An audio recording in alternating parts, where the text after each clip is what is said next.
अस्सलाम वालेकुम व्यूवर्स। आज हम 31 ऐसे जुमलों को डिस्कस करेंगे जो आपकी लाइफ में बहुत ज़्यादा इम्पोर्टेंट हैं और अगर वो अपनी लाइफ में आप बोलें तो अपनी इंग्लिश को आप बेहतर से बेहतर बना सकते हैं। Welcome to basic to advanced English YouTube channel. I am Syed Mohsin. So we should start without wasting our time. तो हमारे पास पहला जुमला है, क्या मैं आपका मोबाइल थोड़ी देर के लिए ले सकता हूँ। क्या मैं आपका मोबाइल थोड़ी देर के लिए ले सकता हूँ।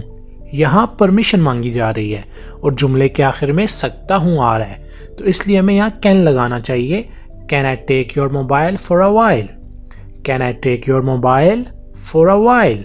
थोड़ी देर की इंग्लिश होती है फॉर अ वाइल, जो हमने आखिर में लगा दी, और ये क्वेश्चन था इसलिए लास्ट में क्वेश्चन मार्क लगा दिया हमने। नंबर 2 देखिए, मजाक के अलावा मैं उससे मिलना नहीं चाहता हूँ। मजाक के अलावा मैं उससे मिलना नहीं चाहता हूँ। Joking apart, I don't want to meet him. Joking apart, ठीक है, उसके बाद मैंने कोमा लगाया, फिर अगला जुमला स्टार्ट हुआ, I don't want to meet him. मैं उससे मिलना नहीं चाहता हूँ। यहाँ प्रेजेंट इंडेफिनिट टेंस इस्तेमाल किया गया है। Do not, I do not want to meet him. Number 3 देखिए, तुम उस वक्त तंज क्यों कर रही थी। तुम उस वक्त तंज क्यों कर रही थी। ठीक है, ये पास्ट कॉन्टिन्यूस की बात हो रही है। Why were you taunting at that time? Why were you taunting at that time? Past continuous था, आइडेंटिटी देखें रही थी इसलिए, और पास्ट कॉन्टिन्यूस के होने की वजह से हमने यहाँ ing फॉर्म का इस्तेमाल किया है। Why were you taunting? ठीक है, taunting ing फॉर्म का इस्तेमाल हुआ क्योंकि ये पास्ट कॉन्टिन्यूस है। ठीक है, नेक्स्ट सेंटेंस है, मैंने तुम्हें माफ़ कर दिया है। मैंने तुम्हें माफ़ कर दिया है। कर दिया है का मतलब है मैं तुम्हें माफ़ कर चुका हूँ, क्योंकि एक एक्शन कंप्लीट हो गया है प्रेजेंट में। तो यहाँ हम लगाएंगे present perfect. I have forgiven you. I have forgiven you, have लगाया और साथ फॉरगिव की थर्ड फॉर्म फॉरगिवन। नेक्स्ट देखिए, तुम्हें उसका यकीन नहीं करना चाहिए था। तुम्हें उसका यकीन नहीं करना चाहिए था। जुमले के आखिर में चाहिए आ गया, लेकिन अकेला चाहिए नहीं आया, था भी आ रहा है, तो मतलब ये शुड तो है लेकिन शुड का पास्ट है, और हम शुड के पास्ट के लिए क्या लगाते हैं, should have plus third form. You should not have trusted her. तुम्हें उसका यकीन नहीं करना चाहिए था। You should not have trusted हर।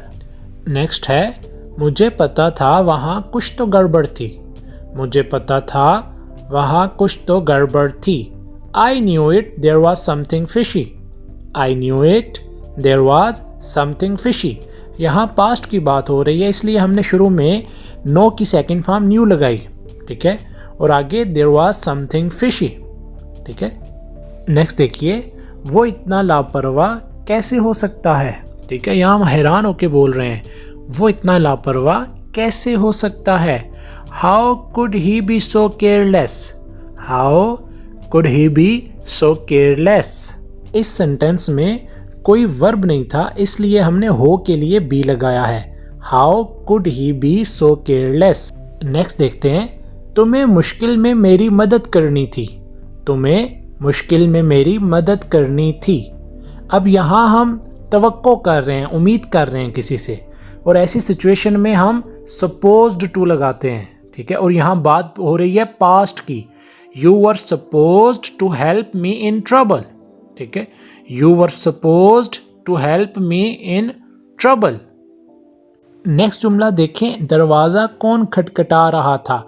अब ये एक ऐसा जुमला है रोज़ाना हम अपने घर के अंदर यूज़ करते हैं। ठीक है, ये जुमला रोज़ाना आपकी लाइफ में यूज़ किया जाता है, तो इसको आपको कैसे बोलना चाहिए। Who was knocking at the door? Who was knocking at the door. ये पास्ट कॉन्टिन्यूस था, रहा था आ रहा था जुमले के आखिर में, पास्ट में ये काम जारी था। वाज के साथ हमने ing फॉर्म लगा दी knocking. Who was knocking at the door, और आप यहाँ जो है एट लगाया करें, ऑन नहीं। Who was knocking on the door लगाएंगे तो गलत हो जाएगा, इसलिए यहाँ आपको एट लगाना चाहिए। Who was knocking at the door. Next देखते हैं, वो हकीकत बताए बगैर नहीं रह सका। वो हकीकत बताए बगैर नहीं रह सका। जुमले के आखिर में सका, सकी, सके जैसे अल्फाज आ जाएं तो मोस्टली हम कुड ही लगाते हैं। तो हमें यहाँ कुड लगाना है और बात भी पास्ट की हो रही है। He could not help telling the reality. He could not help telling the reality. अब यहाँ मेन चीज़ ये है कि ये जो हेल्प आ रहा है ये मदद वाला नहीं है। ये हेल्प मदद वाला नहीं है। ये बगैर नहीं रह सका जब भी ऐसे जुमले आते हैं वहाँ लगता है और इसके बाद फ़ौरन आपने ING फॉर्म लगानी है। He could not help telling the reality। आइए नेक्स्ट देखते हैं, नाश्ते में क्या क्या है। नाश्ते में क्या क्या है? जब हम सुबह उठते हैं अक्सर पूछते हैं नाश्ते में क्या क्या है। What's in the menu of breakfast? What's in the menu of breakfast? ठीक है, अब कुछ लोग नाश्ता नहीं करते। अगर वो नाश्ता नहीं करते, ये इंग्लिश बोलना चाह रहे हैं, ब्रेकफास्ट की जगह आप लंच लगा लें। What's in the menu of lunch? ठीक है, अगर डिनर की बात करें तो डिनर लगा दें आखिर में, what's in the menu of dinner. ठीक है, तो आप बस इसको इस्तेमाल कर सकते हैं, बस थोड़ी सी आपको चेंजिंग करनी पड़ेगी। नेक्स्ट है हमारे पास मुझे नहीं पता कि क्या करना है। जब हम कंफ्यूज हो जाते हैं, ठीक है, मुझे नहीं पता कि क्या करना है। I don't know what to do. I don't know what to do. यहाँ प्रेजेंट की बात हो रही है इसलिए हमने डू नॉट लगाया। लेकिन अगर यही जुमला ऐसे होता, मुझे नहीं पता था कि क्या करना है, ठीक है, तो आई डिड नॉट नो। ठीक है, फिर ऐसे हो जाता I did not know what to do. तो नेक्स्ट है तुम मेरी बात कभी गौर से नहीं सुनते। तुम मेरी बात कभी गौर से नहीं सुनते। यहाँ हम बात कर रहे हैं प्रेजेंट सिंपल टेंस की, प्रेजेंट इंडेफिनिट भी कहते हैं जिसको। You never listen to me carefully. You never listen to me carefully. अच्छा, लिसन में जो टी आ रहा है वो साइलेंट होता है, इसलिए मैं वो नहीं प्रोनाउंस कर रहा। You never listen to me carefully. ठीक है, गौर से का मतलब होता है केयरफुली। आगे चलते हैं, मेरी बात समझो वो मेरी मजबूरी थी। मेरी बात समझो वो मेरी मजबूरी थी। प्लीज़ अंडरस्टैंड, फिर कोमा लगाना है, it was my compulsion. Please understand it was my compulsion. यहाँ मैं कोमा लगाने का इसलिए कह रहा हूँ क्योंकि ये राइटिंग है। ठीक है, दोनों जुमलों के दरमियान में आपने डिफरेंस वाज़ह करने के लिए कोमा लगाया है। लेकिन जब आप स्पीकिंग करेंगे जाहिर बात है वहाँ तो कोमे की ज़रूरत नहीं होती, वहाँ थोड़ा सा आपको रुकना होता है। Please understand it was my compulsion. उसके बाद है उसको ठंड लग रही है इसलिए वो कांप रहा है। He is feeling cold that's why shivering. ठीक है, he is feeling cold that's why shivering. ठीक है, यहाँ प्रेजेंट की बात हो रही है, प्रेजेंट कॉन्टिन्यूस की, तो इसलिए मैंने इज़ के साथ ING फॉर्म लगा दी। अब आपके माइंड में क्वेश्चन ये आ रहा होगा कि भाई हमने पहला जुमला तो बना लिया ही इज़ फीलिंग कोल्ड, तो आगे दैट्स वाई के बाद दोबारा हमने ही इज़ शिवरिंग क्यों नहीं लगाया? क्योंकि एक बार यूज़ हो चुका है शुरू में, आपको पूरा जुमला दोबारा बोलने की ज़रूरत नहीं है। He is feeling cold that's why shivering. Shivering का मतलब होता है कांपना। नेक्स्ट है तुम मुझ पे क्यों चिल्ला रहे हो। तुम मुझ पे क्यों चिल्ला रहे हो। Why are you yelling at me. Why are you yelling at me. Yelling का मतलब है चिल्लाना, और ये प्रेजेंट कॉन्टिन्यूस टेंस है इसलिए मैंने आर का यूज़ कर दिया ING फॉर्म के साथ। Why are you yelling at me. Next है थोड़ा इंतज़ार करो मैं नहा रहा हूँ। थोड़ा इंतज़ार करो मैं नहा रहा हूँ। Wait a little bit I am taking shower. Wait a little bit I am taking shower. उसके बाद देखिए ठंड है नंगे पाँव मत चलो। ठंड है नंगे पाँव मत चलो। जब कोई बच्चा सर्दी में बाहर घूम रहा हो नंगे पाँव तो उसको हम अक्सर ये जुमला बोलते हैं, it's cold don't walk बेयरफुटेड। It's cold don't walk बेयरफुटेड। ठंड है नंगे पाँव मत चलो। उसके बाद है परेशान मत हो इसमें तुम्हारी गलती नहीं है। परेशान मत हो इसमें तुम्हारी गलती नहीं है। जब हम किसी को हौसला दे रहे होते हैं, don't worry it's not your fault. Don't worry it's not your fault. Fault का मतलब है गलती। उसके बाद है होता वही है जो मंजूर खुदा होता है। होता वही है जो मंजूर खुदा होता है। Man purposes God disposes. Man purposes God disposes.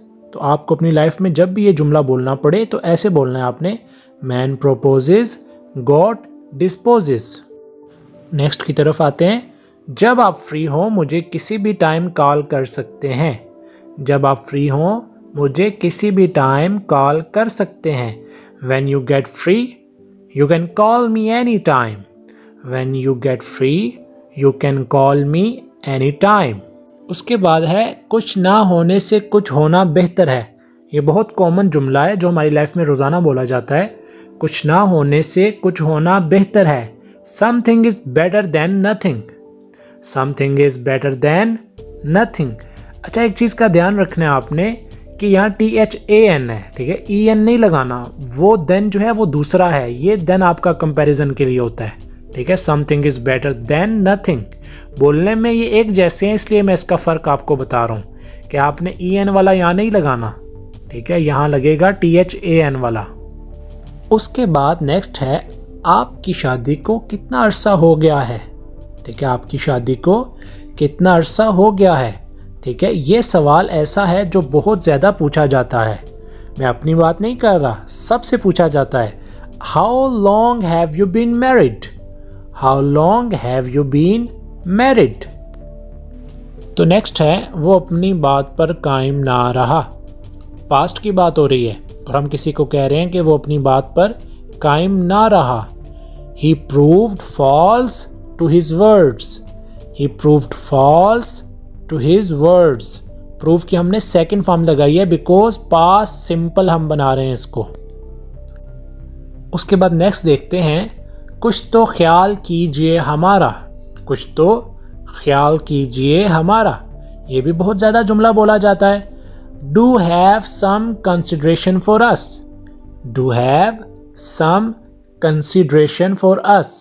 ये जो शुरू में डू लगाया हुआ है ये आपका सवाल के लिए नहीं है, इसलिए मैंने आखिर में क्वेश्चन मार्क नहीं डाला, इसलिए आपने कंफ्यूज नहीं होना।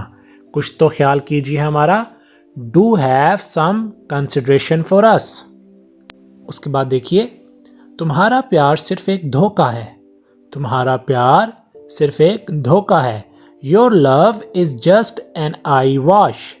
Your love is just an I wash. उसके बाद देखिए कल रात मैंने खौफनाक ख्वाब देखा। कल रात मैंने खौफनाक ख्वाब देखा। I had a nightmare last night. I had a nightmare last night. वो एक पढ़ी लिखी लड़की है। वो एक पढ़ी लिखी लड़की है। She is a blue stocking girl. She is a blue stocking girl. Next देखिए तुम ज़रा सी बात पे घबरा जाते हो। तुम ज़रा सी बात पे घबरा जाते हो। ये जुमला बहुत छोटा है लेकिन बहुत इम्पोर्टेंट है। You fluster easily. You fluster easily. Next है तुम ज़रा भी नहीं बदले। तुम ज़रा भी नहीं बदले। फॉर एग्जाम्पल आप किसी से बहुत अरसे बाद मिलते हैं और आप उसको कहते हैं तुम ज़रा भी नहीं बदले। You have not changed a bit. You have not changed a bit. Present perfect tense का इस्तेमाल किया है। उसके बाद लास्ट जुमला देखते हैं। लास्ट है लेकिन बहुत इम्पोर्टेंट है। जल्दी पर तेल मत डालो। जब आप पहले से ही परेशान हैं और आपको और परेशान किया जा रहा है तो ऐसी सिचुएशन में ये बोला जाता है जल्दी पर तेल मत डालो। Don't add fuel to the fire. Don't add fuel to the fire. तो ये थे 31 ऐसे जुमले जो आप अपनी लाइफ में अगर रोज़ाना यूज़ करें तो आपकी इंग्लिश में बहुत इम्प्रूवमेंट आ सकती है। ऐसे जुमले अपनी फैमिली के साथ बोला करें, अपने फ्रेंड्स के साथ बोला करें ताकि आपकी ज़्यादा से ज़्यादा इम्प्रूवमेंट हो। और अगर आप ऐसी वीडियोस रोज़ाना चाहते हैं तो इस चैनल को अभी सब्सक्राइब कर लें ताकि ऐसी वीडियोस आपको रोज़ाना की बेसिस पे मिलती रहें। तब तक के लिए अल्लाह हाफिज़।